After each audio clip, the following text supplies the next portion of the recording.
હમણાં એક અદ્ભુત ફિલ્મ જોઈ કાશી રાઘવ, પણ કલાકારો સરસ, દીક્ષા જોશી, જયેશ મોરે, બહુ સરસ અભિનય. પણ મને એ નારી શક્તિનું હનન થતું હોય એવું લાગ્યું.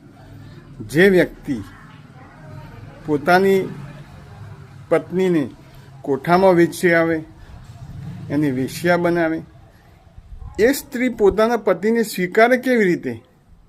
એની જોડે જાય એવું બને? એની સાથે સંસાર માણે એવું બને?